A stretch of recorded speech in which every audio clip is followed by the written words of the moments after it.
Okay, I think that we could possibly be live.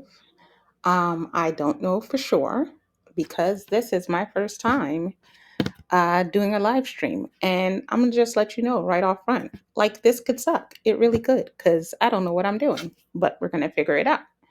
Today, we are playing around with EVMux as our provider for live stream services.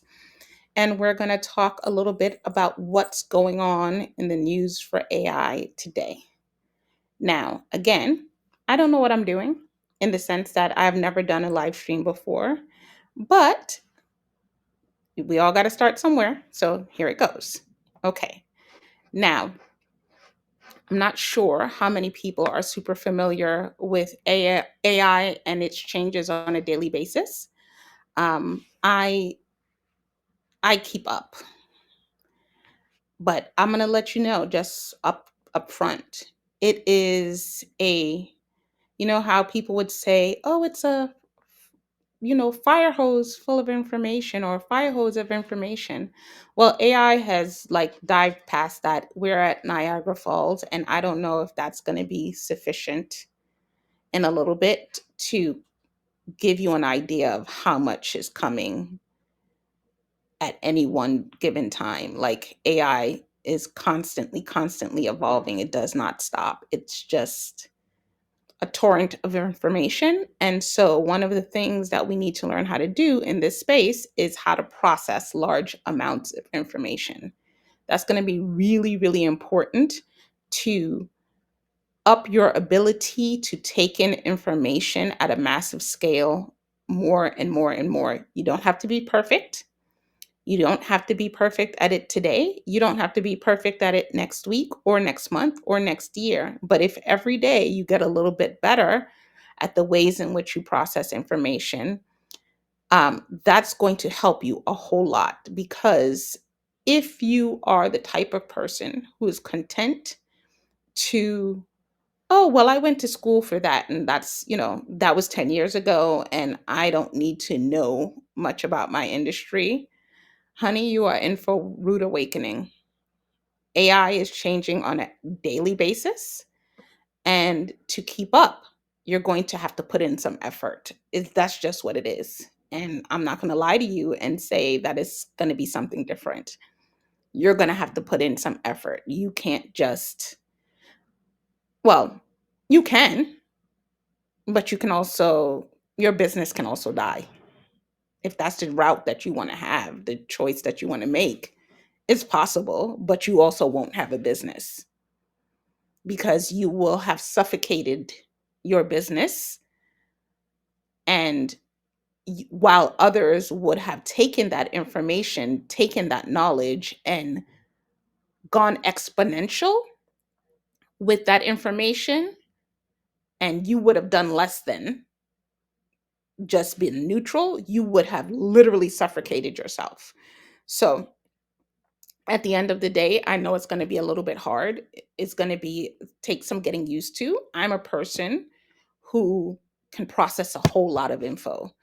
And I'm going to let you know it's not easy given the rate of change in AI. Even for a person who, like, I am really good at that. I am really good at taking in a lot of info. Before people even get up in the morning, like to go and do whatever they're going to do for the day, I would have been up for hours just like inhaling information. It's what I like to do. It's how I love to spend my time. It's my secret joy kind of thing. But at the same time, it's a lot. And so, what I'm doing with this channel is to try to keep people up to date in ways that are curated and directed to the things that would help them advance themselves, advance their business in real ways. Because at the end of the day, with all of that information, you don't know what's important anymore. You can't spot the signals through the noise anymore, and you're just overwhelmed all the time, right? And I don't want you to be overwhelmed all the time. So, since taking in knowledge is kind of my superpower, I rather use my superpower to clarify some of that information for you, break break through and point out the things that are important. Okay. Point out the things. Oh, this particular thing can help your business. Oh, this particular subject or product or news item you should be aware of because this is going to make major changes in your industry, that kind of thing, right? So let me give you an example. 2 days ago, some news came out about um, the ability to predict one's death. I know that sounds a bit morbid, right? But there is a new AI powered death clock. Now, for you as a person, right, you can use this item to, because it's based on massive amounts of data. I think that they did 1,200 studies that they filled this, trained this AI model on so that it could know all of the different things that people can do with their health to kind of increase their longevity. I'm trying to put this in ways that are super easy to understand as opposed to the jargon that it's actually written in, right?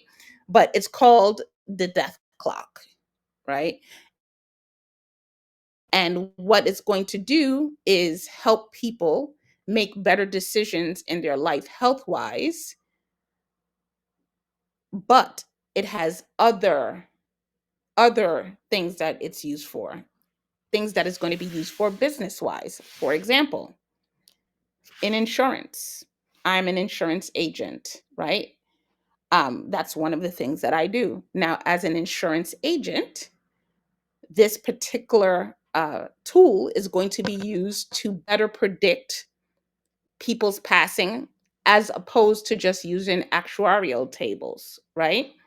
Because this is going to be more finely tuned. It will give them more accurate numbers and make more precise bets, right? That's one way it's going to be used. Another way it's going to be used for people who are retiring. So let's say if you run a small a family office or a wealth management firm or any of those different types of things where you advise a CPA, where you advising people how much to put away for retirement and when to start taking things out and when, those kinds of things, right? And like I said, I'm just kind of doing broad strokes on this, but at the same time, you get where I'm going with this. It's going to